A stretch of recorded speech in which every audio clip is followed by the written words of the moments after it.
Alors, ben, merci beaucoup d'être là aujourd'hui. Donc aujourd'hui, on va parler un petit peu de pourquoi les jeux, certains jeux fonctionnent et certains d'autres fonctionnent pas. Moi, je vais vous parler un peu de mon expérience. C'est un peu l'idée aujourd'hui de ce live, c'est de pouvoir échanger un petit peu ensemble de nos expériences personnelles sur ce sur quoi ça marche, ce sur quoi ça marche pas, tout ce qui pose un petit peu souci. En fait, pourquoi j'ai fait ce live, c'est parce qu'en fait, je me suis rendu compte que parfois les jeux en entreprise étaient un peu réduits euh, à des choses un peu ludiques, mais sans vraiment de fond. Et on fait un peu ça pour amuser la galerie en quelque sorte, et il n'y a pas derrière un objectif précis. Et ça, pour moi, c'est un piège.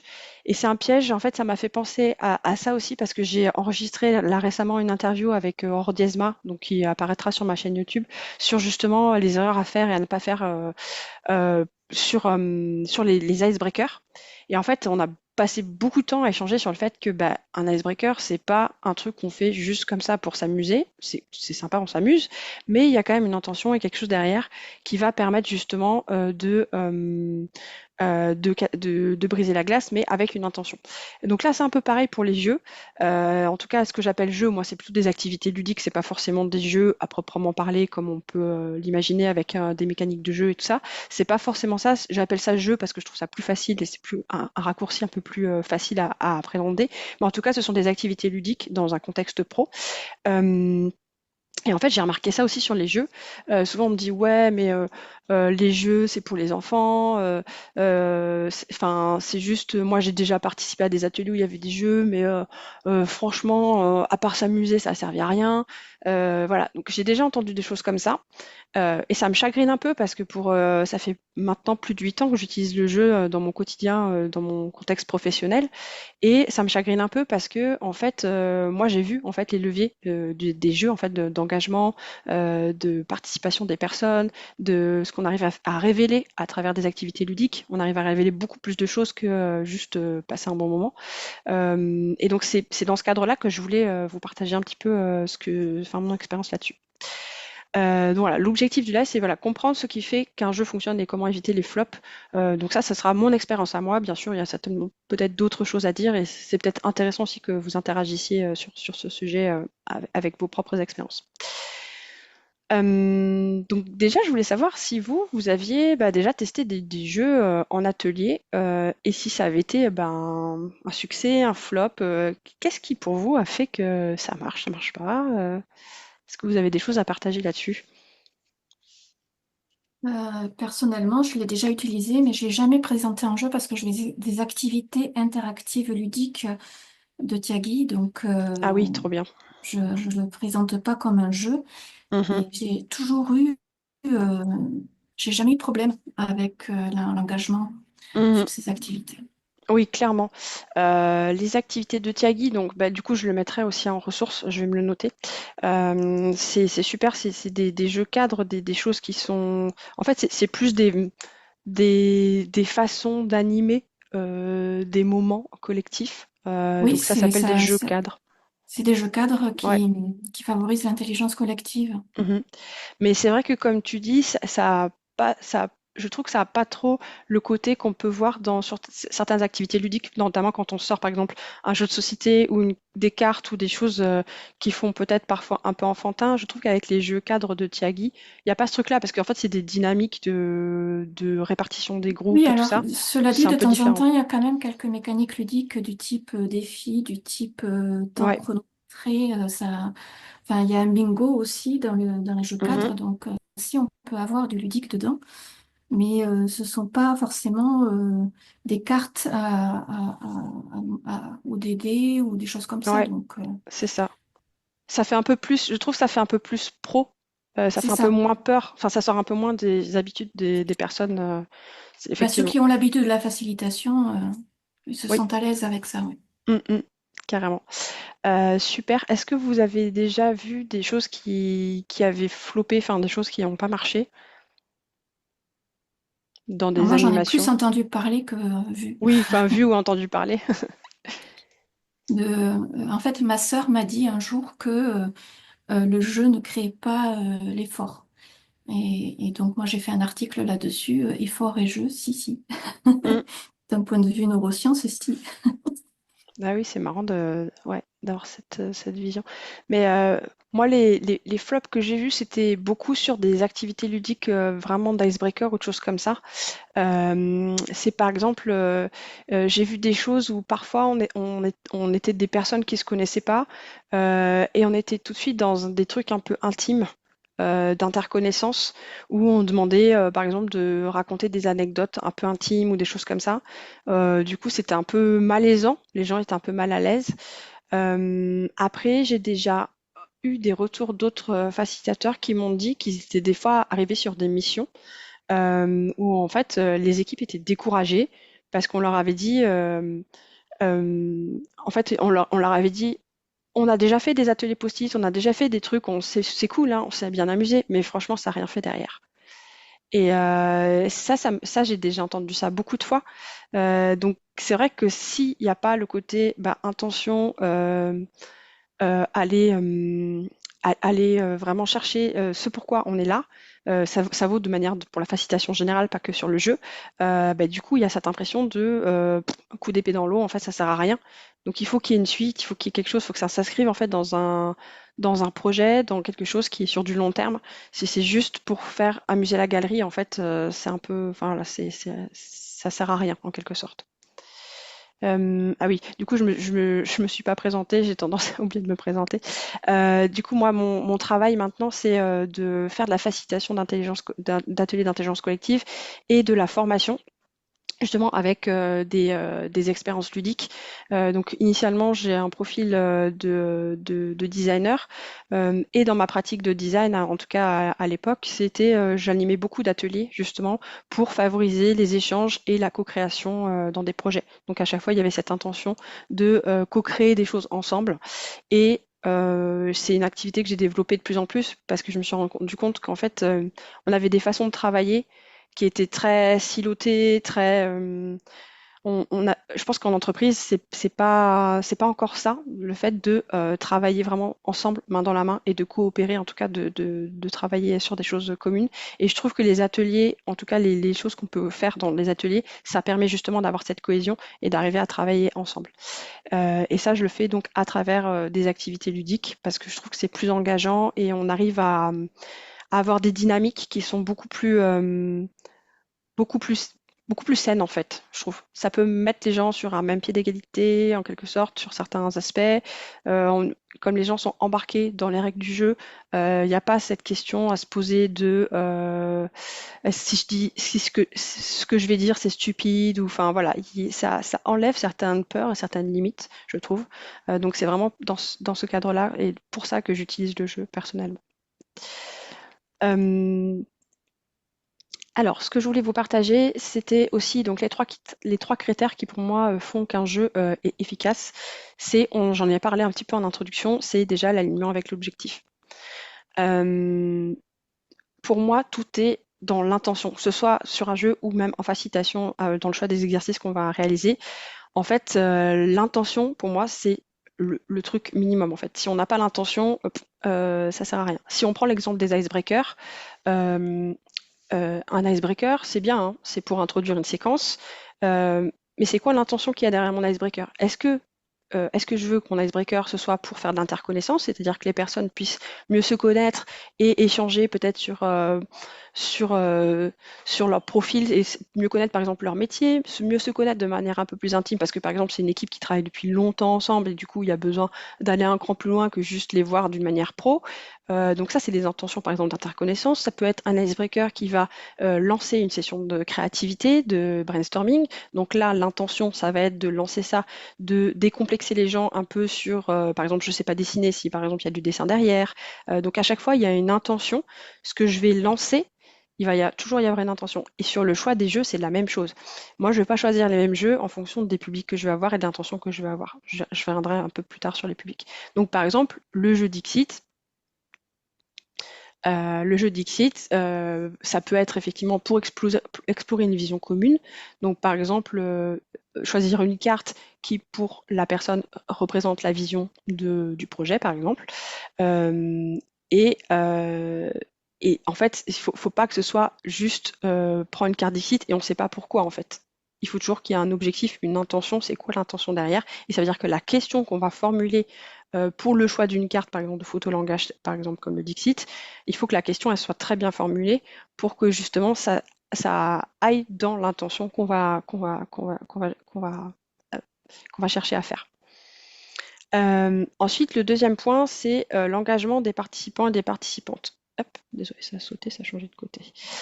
Alors, pour moi, un bon jeu, déjà, c'est un jeu qui engage. Donc, les gens ont l'attention qui est captivée par le jeu et ça permet à toutes les personnes de participer activement. Si, en fait, je trouve que le fait que ce soit dans un jeu, ça les met tous dans une même dynamique et toutes les personnes vont devoir arriver à faire le jeu en fait en quelque sorte et répondre à la consigne et au jeu qui est présenté. Et ça permet justement de les engager et de les mettre un peu tous au même niveau.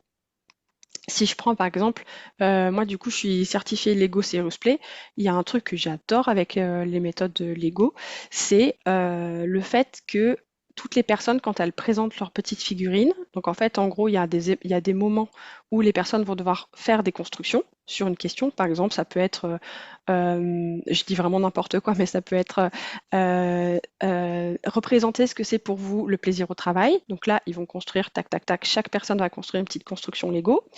Euh, et ensuite, chaque personne va devoir présenter cette construction.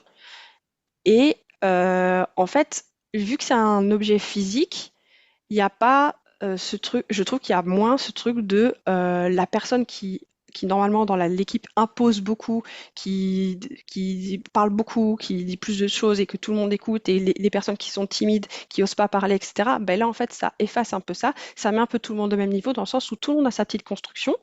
Et tout le monde va faire le tour de table pour expliquer un peu ce que c'est que la construction. Sachant que les ateliers Lego, c'est jamais des grands tours de table. Enfin, on n'est pas très nombreux autour de la table, donc ça prend pas 4 heures non plus. Donc le tour de table est un bon moyen ici de faire parler tout le monde au même niveau parce que tout le monde a sa construction.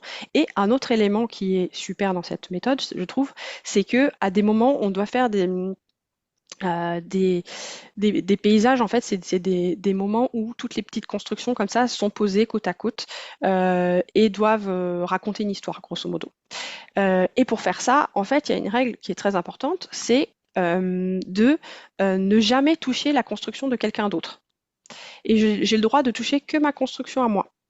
Et le fait de faire ça, bah, ça évite qu'il y ait ces personnes-là, justement, qui sont un peu leaders, qui prennent beaucoup de place, etc., bah, prennent les constructions de tout le monde et disent, alors, l'histoire, c'est nanana, et hop, pac, pac, pac, pac, pac, pac. Et du coup, ça, c'est ce qu'on voit souvent avec les méthodes post-it. C'est que du coup, si on fait que des méthodes post-it, souvent, c'est ce qu'on voit. C'est que du coup, il y a des personnes qui sont un peu plus timides, qui vont s'effacer en quelque sorte et laisser beaucoup de place à ces personnes-là. Et ça, c'est souvent à nous, facilitateurs, facilitatrices, de rééquilibrer les choses. Mais parfois, c'est pas toujours facile. Alors que là, le jeu, ça permet de faire ça. Ça permet de le faire parce qu'il y a des règles du jeu, il y a une mécanique de jeu qui est construite et ça permet justement de mieux distribuer la parole dans cet exemple-là. Il y a plein d'autres choses que ça permet, mais là, Ouais, c'est mais un exemple. Carole, Oui, avec les vas-y. post-it, si on donne une couleur par Ouais. apprenant ou par groupe, on peut faire cette règle aussi, hein. Oui, voilà, mais on peut faire cette règle, mais c'est parce que c'est dans un truc de règle du jeu. Et parce que, en Oui, fait, mais on peut donner des règles avec des post-it aussi. ah oui, je suis d'accord, on peut donner les règles avec les post-it, mais après, je trouve que le fait que comme c'est pas dans un jeu, les gens ont plus l'habitude à faire un peu comme ils veulent. Et ça veut dire que je trouve que quand on n'est pas dans le jeu, les gens s'approprient, enfin, le truc des post-it, on peut dire t'as pas le droit de toucher le post-it des autres et tout ça, mais je trouve que c'est plus compliqué parce qu'il n'y a pas ce truc, on est dans un jeu. Et je trouve qu'on va plus retrouver les travers de bah, je fais comme à la maison et je fais mes post-it et je fais un peu comme chez moi. Et je trouve que c'est plus compliqué et je pense qu'on est plus à répéter les consignes quand on est dans un contexte qui est très proche de ce qu'ils ont l'habitude de faire chez eux. Alors que quand les Lego, par exemple, s'ils en font jamais, bah, ils sont beaucoup plus à l'écoute des consignes, à se dire attention, là, t'as pas le droit de toucher la construction de telle autre personne. Et je trouve que c'est beaucoup plus facile quand on les met dans des règles de jeu et tu vois, que ça sort vraiment du contexte. Je sais pas ce que tu en penses. Ben, je suis sceptique parce que j'ai jamais rencontré ce que tu dis, que Ah ouais? les gens manipulaient les autres post-it des autres. Non, non, non. J'ai jamais vu ça, même enfin, quand je travaillais, même quand c'était pas pour apprendre, quand c'était pour construire des choses. J'ai jamais vu des agents manipuler les post-it des autres et s'emparer de ça. Ah ouais? Parce qu'en fait, ça dépend des séquences, mais par exemple, quand tu es dans le moment où chaque personne va présenter, par exemple, si c'est des idées qu'ils mettent sur les post-it, ils vont aller les poser et les expliquer. Donc ça, ok, c'est chacun ses post-it. Mais après, il y a toujours des moments en fait de convergence où les gens vont reconverger sur des solutions un peu communes, etc. Et ces moments de convergence, moi, j'ai remarqué souvent qu'effectivement, il y avait des personnes qui, quand il faut regrouper, par exemple, les post-it dans des mêmes idées, etc., quand il faut voter, par exemple, avec des gommettes et des choses comme ça, euh, le fait que, le fait que, enfin, que même quand les personnes présentent et disent, expliquent leur post-it, il y a des personnes qui vont parler pendant 5 minutes et d'autres qui vont parler pendant 30 secondes. Il y a aussi ce côté un peu de lead, d'explicitation qui va Euh, peser après derrière, tu vois. non, mais on est d'accord que tout le monde est pas forcément à l'aise à prendre la parole. Enfin, je vois bien que Mm. Amélie et Axel ne la prennent pas, alors qu'on n'est que quatre et qu'ils pourraient ouvrir leur micro. Je ne cherche pas à prendre le lead. Mais même quand on ne prend pas la parole, ça ne veut pas dire qu'on n'apprend pas Ah oui, mais je parlais pas forcément que et qu'on c'était, ne peut pas donner son avis quand même. Donc, bah, c'est pas toujours facile. C'est pour ça que je trouve que le jeu, pour moi, c'est une aide à la régulation de la parole. Parce qu'après, il y a des mécaniques. Donc là, c'est quand on leur demande explicitement d'ouvrir la bouche et de parler. Après, il y a d'autres mécaniques où, du coup, ils peuvent prendre la parole sans avoir à parler. Notamment avec des votes cachés, avec des choses comme ça, avec des écrits, avec d'autres moyens pour lesquels, parce qu'en fait, chaque personne a des modalités d'expression qui leur sont, avec lesquelles ils sont plus ou moins à l'aise. Donc, l'idée, c'est pas de forcer les gens à parler, parce s'ils n'aiment pas ça, c'est ok en fait. Euh, mais je trouve que par le jeu, ça aide justement avec des mécaniques. Donc là, c'était un exemple, mais il y a plein d'autres mécaniques de sessions ludiques qui permettent notamment les jeux cadres de Tiagui, c'est clairement le cas. C'est que du coup, il y a des moments où les gens n'ont pas à parler, par exemple, devant une assemblée je dis n'importe quoi, de 80 personnes, parce que ça se fait de manière, par exemple, en petit groupe, en binôme, en trinôme. Enfin, il y a ou par sur papier avec des votes, des petits cartons qu'on se fait passer. Enfin, il y a des dynamiques qui font que ça permet de distribuer la parole à tout le monde. Mais je trouve que comme c'est dans une dynamique un peu ludique avec des règles, je trouve que moi, personnellement, je trouve que ça cadre en fait. voilà. Enfin, je finis et puis je pense qu'Amélie a envie de partager des choses. Le cadre, je le donne avec une règle de vie dans le groupe, pas Mhm, seulement avec le jeu. mhm. Voilà. Donc voilà, je laisse Amélie prendre la parole puisqu'elle a mis sa caméra, donc je pense qu'elle a envie de parler. Et puis pour montrer que je suis là et que j'écoute.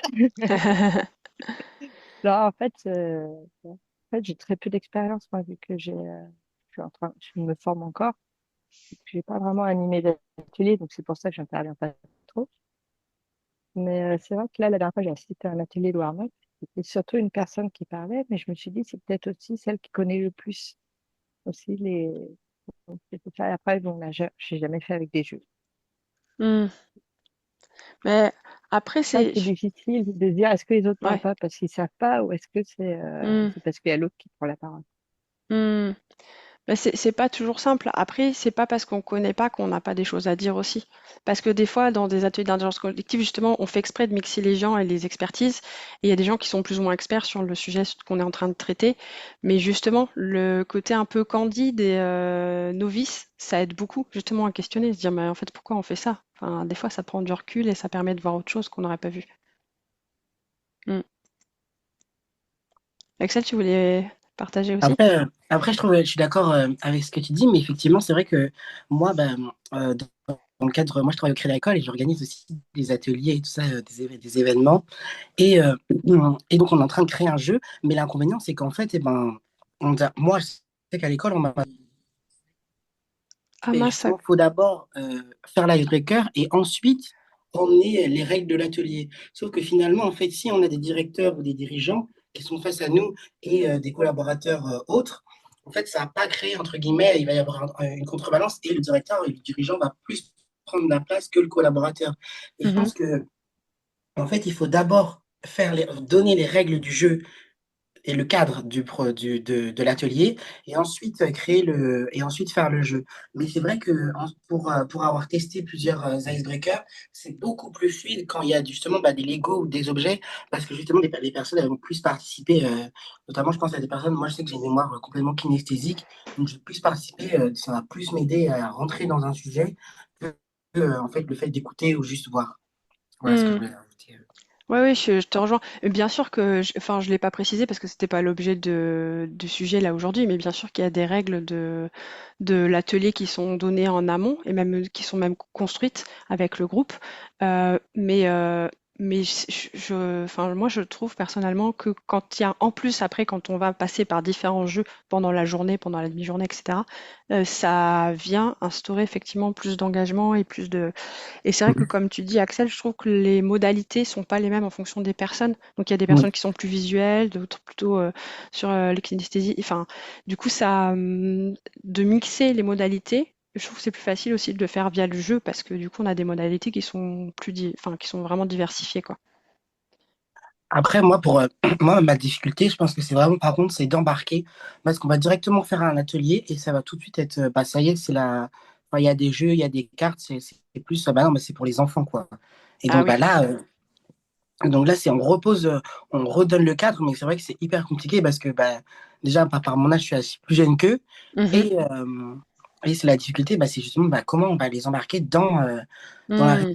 parce qu'on va surtout commencer par dire, en fait, là, c'est un atelier, et puis le jeu sous forme pour leur performance, pour notre performance à tous dans l'entreprise. Mhm. Mais, il y a ce piédestal, je trouve, qui est assez difficile des fois. Mm. C'est hyper intéressant comme retour parce que pour moi, c'est un truc aussi enfin, enfin, je le vis pas forcément, mais je l'entends beaucoup de ce truc-là. C'est un jeu, je vois pas à quoi ça sert, on n'est pas là pour jouer, Mm.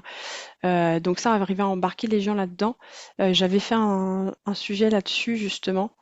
Donc ça, je passe un peu rapidement, mais l'idée c'est que faut que déjà les règles du jeu elles soient simples. Parce que du coup, si c'est trop compliqué à expliquer, si on met plus de temps à expliquer qu'à faire le jeu, en fait, ça vaut pas le coup de le faire. Donc ça, voilà. Je passe un peu là-dessus.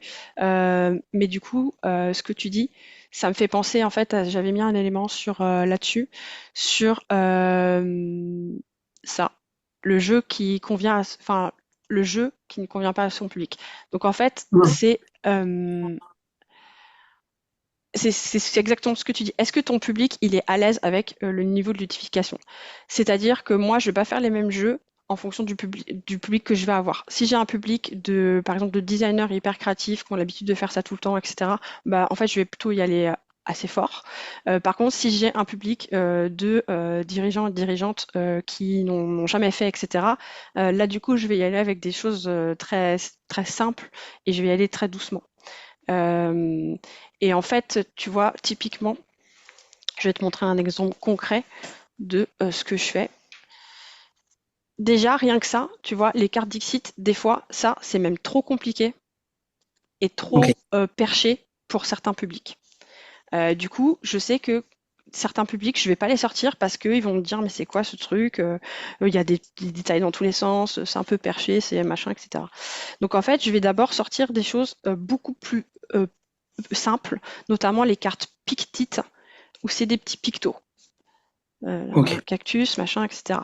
Et, euh, et en fait, du coup, ça fait quand même enfantin, mais c'est beaucoup plus simple à prendre en main parce que c'est Mhm. comment te dire, c'est visuellement, c'est symbolisé par des symboles, quoi. C'est beaucoup plus facile de Mhm. dire, on va se présenter avec ces cartes-là, et quelqu'un peut dire, ah ben moi je suis fan de voitures de course, il va prendre la petite carte voiture, et c'est beaucoup plus simple. Plutôt que de choisir des cartes où il y a beaucoup de détails, Trop où ça peut être précise, ouais. un peu Mhm. compliqué. Ouais. Et du coup, celles-là, des fois, elles font peur. Donc moi, quand j'ai des publics comme ça, je fais très bien avec ces petites cartes, avec ces petits pictos, parce que je sais que le public, il n'est pas prêt d'aller dans ce truc-là.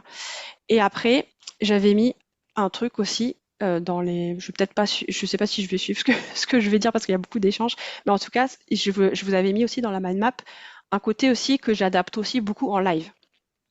Ok. C'est-à-dire qu'en fait, des fois, je sais pas trop si je suis sur un public qui est très joueur ou pas. Donc je vais prévoir plusieurs plans en fait en quelque sorte. Ou des fois je me sors des plans comme j'ai l'habitude, je me sors des plans un peu à la dernière minute. C'est-à-dire que des fois ça m'arrive de prendre un ou deux jeux de cartes en plus dans mon sac en me disant bah on sait jamais des fois que. Et en fait je peux le sortir à la dernière minute en me disant ouais en fait ils sont super joueurs donc du coup je vais y aller à fond et je vais sortir ce truc-là. La dernière fois, ça nous est arrivé en co-animation. On avait prévu pas mal d'activités ludiques tout au long de la journée. Et à la fin de la journée, les gens étaient un peu fatigués. On voyait que ça commençait à fatiguer et tout ça. Et en fait, on s'est dit, bon, là, faut qu'on descende d'un cran. On repasse en mode post-it classique. Parce que là, les gens, ils sont un peu fatigués. Donc, du coup, c'est aussi de jauger, de voir le niveau de ludique tout au long de la journée. Et bien sûr, le brief est essentiel en prise de brief en amont, de savoir à qui on s'adresse, qui est le public, c'est essentiel. Mais des fois, même si on a un brief qui est très bien fait en amont, bah, du coup, pendant la session, on se rend compte de choses, ou bien c'est juste que bah, peut-être ils sont fatigués, ou ils ont eu un truc la veille, ou, enfin, il y a aussi la sensation qu'on peut ressentir là-dessus. Et Euh, je peux compléter, ouais, Carole, vas-y, je t'en parce prie. que parfois c'est le fait que ça soit le support matériel qui rappelle le ludique. Mhm, Par exemple, on peut se servir du photolangage avec une image illustrante comme le jardinier ou l'arbre, mhm. avec des persos qui représentent des choses et se positionner avec ça, ça aide aussi. Et ça, ça ne représente pas un jeu. Oui, Voilà. Mais ça aide quand même à engager et à... carrément. Mais je te rejoins, je te rejoins complètement. Et du coup, il y a un truc que j'aime bien qui fait très pro et que du coup, ça dérange pas du tout des gens qui n'ont pas du tout l'habitude du ludique. Et pourtant, pour eux, c'est hyper fun parce qu'ils ont l'impression de sortir de leur truc. Si j'arrive à l'afficher. C'est ces trucs-là, c'est un peu ce à quoi tu me fais penser, Sonia. Ouais, ouais, ouais. C'est tout ce qui C'est est des mur murs des, d'humeur voilà, complètement, ouais. des murs des humeurs et tout ça. Et ça, en Ouais. fait, c'est pareil. Moi, c'est un peu comme les cartes Pictit, c'est un peu le truc un peu joker que je sors quand je marche sur des œufs, que je sais pas trop où je vais et que j'ai peut-être un public que je me dis qui est pas très à l'aise avec ça. Je sors ça. Et ce truc-là, il est génial parce que, en fait, non seulement il permet d'entrer dans la matière de manière un peu sympa et pas trop décalée. Et d'un autre côté, ça permet moi aussi en même temps de me prendre la température sur là où ils en sont sur le projet, par exemple. Par exemple, la question que je peux poser là avec ce truc-là, c'est positionnez-vous. Alors, par exemple, je peux leur donner des petites gommettes. Ils doivent coller la gommette sur la feuille. Positionnez-vous sur le personnage qui représente le mieux pour vous. Comment vous vous sentez sur le projet machin. Le projet machin, c'est le projet sur lequel on va travailler, par exemple, dans la journée. Et du coup, là, ça me permet de prendre la température. Si je vois que tous les gens, ils sont en mode, ils se collent sur le petit bonhomme qui est grognon, bah, ça va fortement me donner un indicateur sur comment est-ce qu'il faut que je gère ma journée derrière. Alors s'ils sont tous, ouais, super, c'est génial, on est à fond, ça va pas du tout être la même ambiance derrière et je vais réadapter mes exercices derrière aussi par rapport à ça. Attends, j'ai Donc, trouvé une image, je la trouve trop fun, je vais la partager parce que ah oui, vas-y. elle est- je suis tombée dessus. Attends, j'essaye de la récupérer. Hop, je la trouve géniale. Après, il faut un public acceptant ce genre de choses parce que elle est assez fun. Mais attends, est-ce que je peux vraiment partager dans le chat Ouais, des ou images? le lien de l'image si tu as. Ah, fichier, si on dirait. Alors, télécharger. Moi, du coup, j'avais une petite question. Vas-y, je t'en prie. Quand vous et vous réalisez vos ateliers, Ouais, est-ce ça que, y est, j'ai pu. est-ce que en fait, avant, en amont, vous, parce que du coup, enfin, moi, je trouve qu'il y a des jeux en fait qui peuvent vraiment gêner le public. Et est-ce que ce serait pas mal des fois d'envoyer un petit questionnaire sur bah, comment, enfin, en amont de l'atelier et du jeu? Ah, sur comment ils se sentent avec le jeu en amont? Non, comment ils se sentent avant, par Ah exemple, dans oui, le professionnellement, ah oui, etc. oui. Ouais, mais tu Euh, peux leur faire une activité introspective auparavant. Pardon, Ok. je t'ai coupé la parole, Oui, Caroline. oui, non, c'est bien. Et en fait, moi ça, en fait, le truc, c'est qu'il y a plusieurs astuces pour faire ça. C'est soit effectivement, bah, tu as le brief avec le commanditaire, mais en fait, ça, des fois, ils te donnent pas toutes les infos, donc tu découvres des, Hmm. des choses de jour Au J, fur et à donc mesure, ouais. ouais, via ces fameux outils, mur des humeurs et tout ça.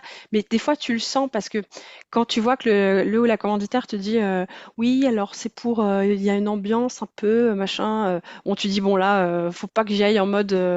Ouais, c'est la fête, on... Oui. et du coup, tu sais que ton par exemple, ton mur des humeurs, ça s'y prête carrément parce que tu marches un Ouais. peu sur des œufs. Et tu peux même demander de faire des petites visios, des choses de juste ou des appels téléphoniques de 15 minutes, simplement pour prendre l'intention que les gens ont pour Attends. l'atelier. Et Hmm. c'est là que tu vas récolter des informations sur un peu leur humeur de Ok, manière détournée, en fait. ok, ça marche. Merci. Attends, j'essaie de partager ton image que tu nous as envoyée. Hop, tac. Ouais, mais tout le monde l'a eu, non? Enfin, je la Ouais, trouve c'était pour le mettre. rigolote après. C'était pour le mettre dans la. Voilà, C'est fun, quoi. Oui, oui, oui. Ah oui, bien, exact. Ouais, des humeurs un peu, ouais, carrément. Après, il y en a plein des jeux avec des humeurs, des émotions. Moi, j'ai celui-là, là, carte des émotions. Mais il y a les feeling cards aussi qui existent. Enfin, il y a plein de Ouais, il y en choses. a plein, hein. Sur Internet, c'est facile d'en trouver. Ouais, ouais, carrément. Et c'est hyper utile pour ça. Et moi, la dernière fois, je m'en suis servi aussi en déclusion de celui-là. Donc en fait, ce que j'avais fait, c'est que j'avais présélectionné un échantillon de cartes, parce qu'il y en a quand même beaucoup, mais j'en avais présélectionné pour que ça représente un peu les humeurs un peu de base. Et ensuite, j'ai des petites fèves, en fait, que je suis allée chercher dans ma recyclerie à côté, là. Donc j'ai des fèves de Galette des Rois, hein. Et du coup, j'avais posé des fèves sur la table. À côté, il y avait les cartes. Et je leur avais dit, ben, en fait, parce qu'ils étaient assez nombreux, donc l'idée, c'était de pas faire un tour de table, etc., parce que ça allait prendre beaucoup de temps. Ça prend du temps, oui. Du coup, j'avais posé les fèves et je leur avais dit, bah, vous choisissez la fève qui vous fait plaisir et vous la positionnez sur la carte sur comment vous vous sentez par rapport au projet qui vous a été présenté aujourd'hui. C'était sur un nouveau projet qu'ils n'avaient jamais vu.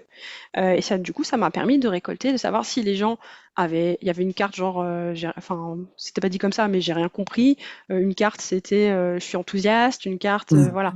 Et du coup, ça m'a permis un peu de voir, de jauger dans quel, voilà, comment ils avaient ressenti le truc. Et ça donnait un indicateur hyper précieux pour le client. Et il y a un autre point aussi qui est hyper important, je vois là, mais c'est de faire attention au débriefing. En fait, il y a des jeux il y a des jeux sans débriefing, ça n'a aucun sens. Je pense notamment aux jeux sérieux, les serious games en fait, qui vont permettre de faire des simulations. Par exemple, des simulations sur il y a un serious game que j'aime bien utiliser. C'est en fait, il y a comment dire, deux peuples, en quelque sorte. Il y a le peuple des ingénieurs et le peuple ça s'appelle les Derdians, des Derdians. Et en fait, en gros, ils ont des coutumes qui sont très très différentes, les deux peuples.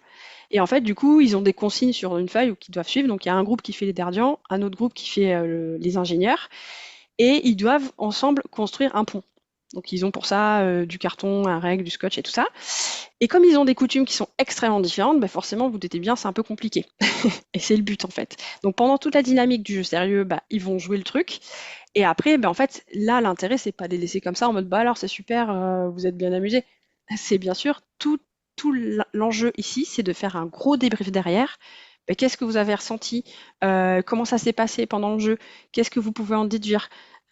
Comment ça peut s'appliquer à votre contexte? Et donc là, par exemple, ce jeu-là, je l'utilise dans des équipes où il y a par exemple des problèmes de communication pour leur montrer qu'en fait, bah, si on fait la métaphore, les ingénieurs, ça peut être, je dis n'importe quoi, mais les développeurs d'une équipe qui développe un logiciel produit, et les derdians, ça peut être les designers.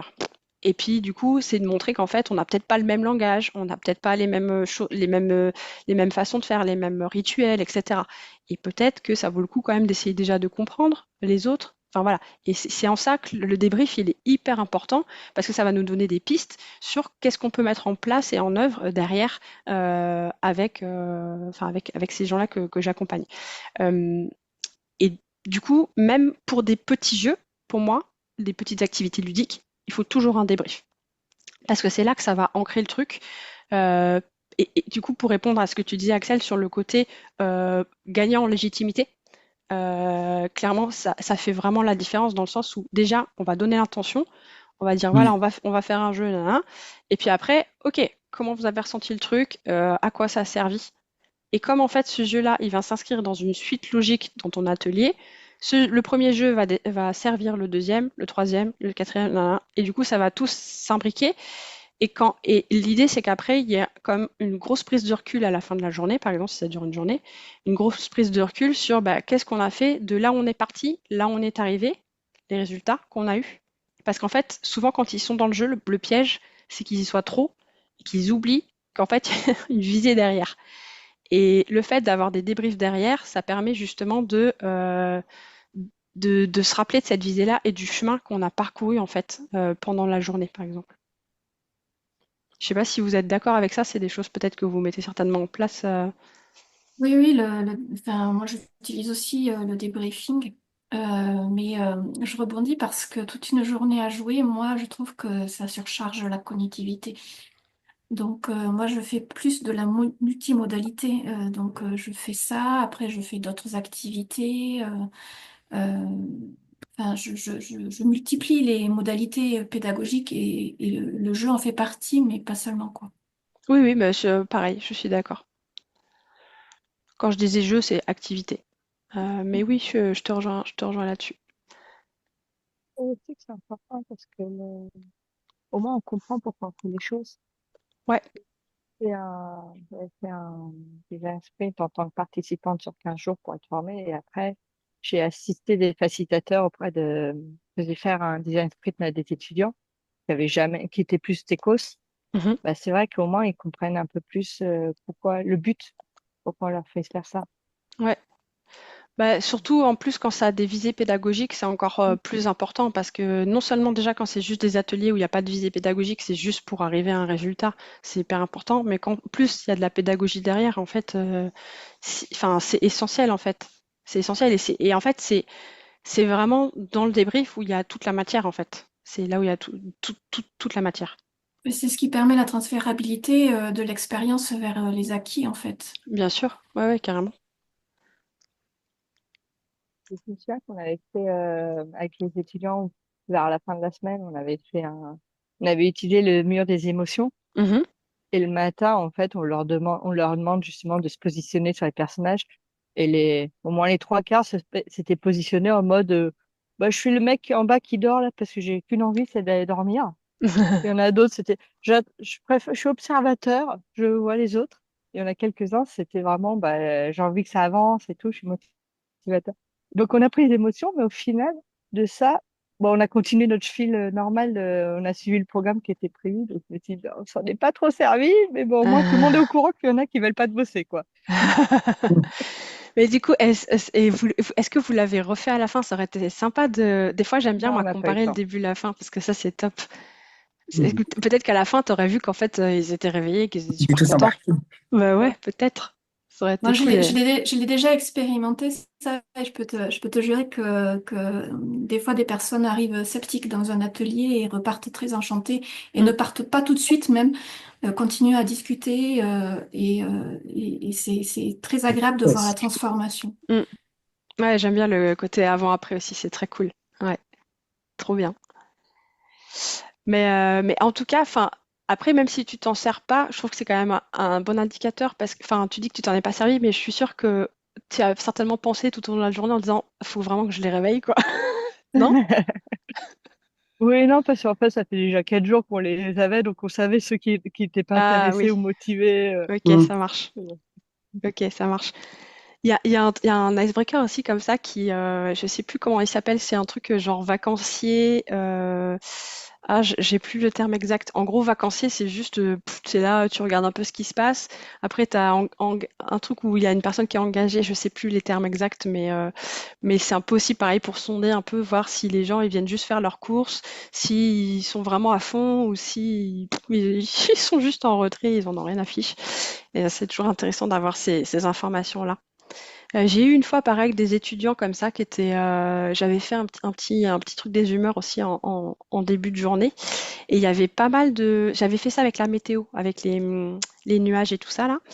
Et en fait, ce qui était ressorti, c'est qu'il y en avait pas mal qui étaient sur les nuages un peu sombres et tout ça. Et du coup, j'avais dit, s'il y en a qui veulent partager pourquoi, avec plaisir et tout ça. En fait, il m'avait dit que c'est parce qu'il y avait eu des soucis avec des trucs de l'école et tout ça. Du coup, ils étaient un peu grognons. Et il y en avait certains qui étaient fatigués, enfin voilà, qui en avaient un peu marre et tout ça. Et en fait, du coup, des fois, ça me permettait de relancer la journée en leur disant, comme je sais que vous êtes fatigués, que vous êtes un peu grognons, on va faire un energizer et machin pour un peu les rebooster. Et je vais avoir tendance à refaire un peu plus de choses un peu plus dynamiques, peut-être des choses où ils sont plus debout, en mouvement, etc., pour justement relancer un peu la machine, parce que en fait, si on fait des trucs un peu trop passifs, ils peuvent voilà, être un peu plus endormis en quelque sorte. Euh, cool, je vois qu'il nous reste 10 minutes. Est-ce que peut-être je pense que je vais pas tout balayer parce que je pense qu'on a quand même parlé un peu de. Je regarde si j'ai pas des choses très importantes à vous dire, mais je pense que on en a parlé pas mal. Hop. Bon, ça, c'est ce qu'on a dit, hein. Je pense que les trois étapes, c'est vraiment clarifier l'objectif. Donc, ça, c'est l'intention, en gros, ce que j'appelle moi l'intention. Bien connaître son public et ses attentes, ça, on en a pas mal parlé aussi. Et puis, expérimenter et ajuster. Donc, c'est ce que je vous disais, il y a beaucoup d'ajustements en live aussi en fonction de ce qui est en train d'émerger du groupe. Est-ce que vous avez d'autres questions ou d'autres choses à apporter à cette thématique? Hmm. Non, moi j'ai trouvé ça hyper instructif puisque comme je suis encore jeune designer, c'est hyper important d'apprendre. On n'apprend pas en fait, on apprend en cours les méthodes, mais en fait sur les pratiques et les tuyaux, on n'a pas ça en cours. Donc c'est hyper intéressant. Hmm, Ouais, il n'y a pas C'est beaucoup hyper de intéressant pour tips. moi. Ouais. Il n'y a pas de tips, ou sinon on n'a pas l'intervenant, il n'a pas le temps en général de nous les dire. d'accord. C'est vrai que moi j'ai pu tester des ateliers. Enfin, je travaille au Créa École en fait et avec les banquiers, c'est assez des cerveaux très protocolaires, etc. Et c'est vrai que des fois tu te dis, on va faire un atelier. On va lancer, ça va être hyper créatif et au final, c'est pas du tout le cas et c'est compliqué, quoi. Ouais, c'est vrai qu'il y a plein de petites astuces et plein de petites techniques justement pour amener même ces profils-là qui sont un peu plus, tu vois, à rentrer dans le truc. Mm, Mais tu vois, c'est y aller progressivement, tu vois aussi. C'est peut-être pas tout de suite leur sortir des trucs waouh mm, complètement perchés, mais simplement, tu vois, des ateliers, par exemple un brainstorming avec mm, simplement des mots qui sont écrits sur des post-it et qu'après on pioche au hasard des mots en rapport avec la thématique, hop, ça peut faire sortir des idées. Enfin, tu vois, il peut y avoir des choses très simples, ou par exemple les fleurs de lotus, tu pourras regarder la ah oui, technique, ah oui, oui, tu vois ce que je veux dire, qui partent un peu oui, en mind map comme ça. Il y a plein de petites techniques qui peuvent être utilisées, qui sont plus mm, simples et qui font moins peur que tout de suite leur euh, dire, ouais, on va sortir les Lego, les machins, ça peut faire un peu peur, quoi. Mm. ça marche. J'avoue que pour l'instant, à part pour les icebreakers, j'ai du mal à voir comment mettre des jeux dans les ateliers, mais en même temps, je maîtrise déjà pas les ateliers, alors bon. Ouais. Après, Ah, il tu vas expérimenter, hein.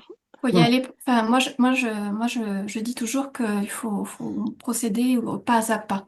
Mm. Donc, faut faire une expérimenter, ouais. petite activité très facile à mettre en place, prendre confiance, prendre la température, et au fur et à mesure, tu agrandiras les activités que tu vas utiliser et tu sauras mieux les maîtriser, quoi. Mm.